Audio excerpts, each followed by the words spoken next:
नमस्कार, आप देख रहे हैं पुलिस महानगर। तो आइए शुरुआत करते हैं आज की कुछ खास खबरों से।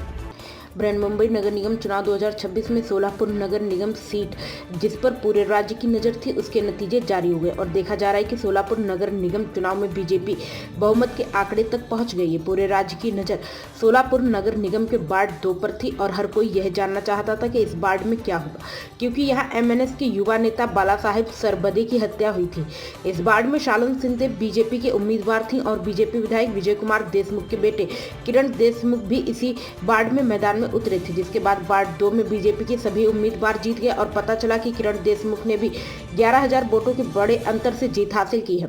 यहां से शिवसेना के गणेश कुलकर्णी का सीधा मुकाबला किरण देशमुख से था। गौरतलब है कि इसी वार्ड के वार्ड 2C से बीजेपी उम्मीदवार शालन सिंधे हत्या के आरोप में गिरफ्तार है और एमएनएस के बाला साहेब सरबदे की भी हत्या इसी वार्ड में हुई थी, इसलिए सभी की नजरें वार्ड 2 के नतीजों पर थी। सोलापुर के वार्ड 2 में बीजेपी के सभी 4 उम्मीदवार जीत गए।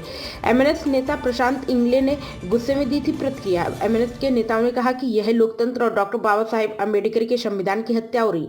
यहाँ एक हत्या हुई थी, उम्मीदवार पहले दिन से ही जेल में है, फिर भी वह पहले राउंड से ही आगे चल रहा है। वहीं उम्मीदवार 4,000 वोटों के अंतर से चुना गया है। सोलापुर में एमएनएस लोकसभा प्रमुख प्रशांत इंगले ने कहा कि यह चुनाव पावर जैसे और पैसे की ताकत पर लड़ा गया है। अगर कोई उम्मीदवार जेल में होने और एक व्यक्ति की हत्या के आरोप के बाद भी जीत रहा है तो हमें यानी वोटर्स को इस बारे में सोचना चाहिए। इस बीच सोलापुर नगर निगम के वार्ड 2C में बीजेपी उम्मीदवार शालन सिंधे की जीत के बाद एमएनएस के पदाधिकारी नाराज दिखे। अब तक की खबरों में बस इतना ही। ऐसे ही खबरों के लिए बने रहें हमारे साथ। तब तक के लिए नमस्कार।